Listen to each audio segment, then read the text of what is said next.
Hey athletes, in this video we're going to be looking at our single leg jump and stick exercise sequence, and we're working through our single, double, and triple variation. Now, as we discussed in our theory videos, when we look at body weight jumps or plyometrics, we are not just looking at takeoff mechanics, but we are also looking at landing quality, and that you are able to successfully absorb a lot of force and a lot of complex force without putting yourself in a position for injury. Our single leg jump and stick is primarily about that landing. We do not really care at this point what the distance is on your takeoff. So in our single leg jump and stick, let's say I'm going to be jumping on my left leg. Recognize that we have a specific arm coordination. If the left leg is in front doing the work, then the opposite arm is going to be in front as well. I'm going to be looking to create let's say, minimal to moderate jumping velocity. I'm looking for it to be perfectly linear in nature, very train track in action. And I'm going to look to land on the same foot that I jumped off on, and I'm going to look to land with zero wobble. My foot shouldn't shake. My knee should absolutely not collapse in either direction, and we don't want to see too much rotation of the torso. So you will have to potentially really pull back on that jump force to make sure the landing quality is very high. So set into position, balance. As soon as you're ready, you'll take this leg off and stick the landing. And stick the landing. You'll perform both, left and right. As you get more successful at this exercise, you will think a little bit more jump work going into it, a little bit more distance. We're thinking about a 45-degree takeoff. It's not vertical or horizontal.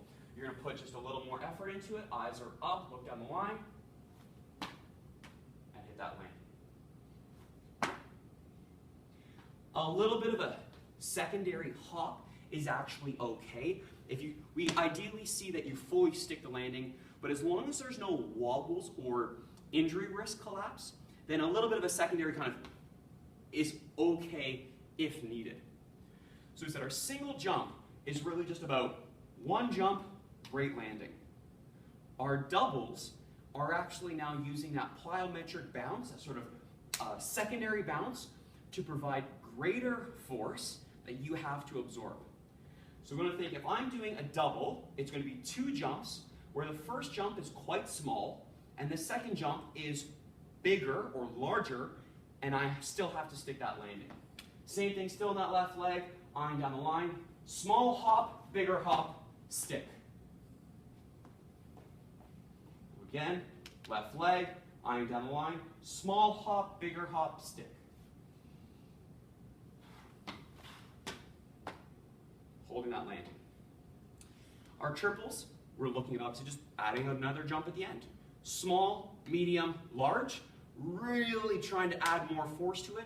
This is a very advanced progression, so you should have mastered the singles and doubles first at pretty much maximal effort before you progress to the triple. Same idea, setting up small, medium, large, and hit that landing.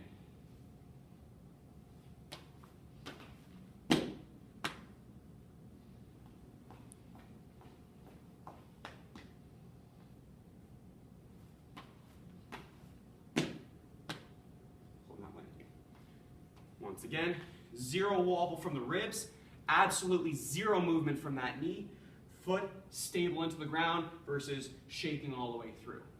Build slowly, build conservatively. Remember, the jump height isn't that important. It's how well you land. This is landing mechanics saving you from future injury risk.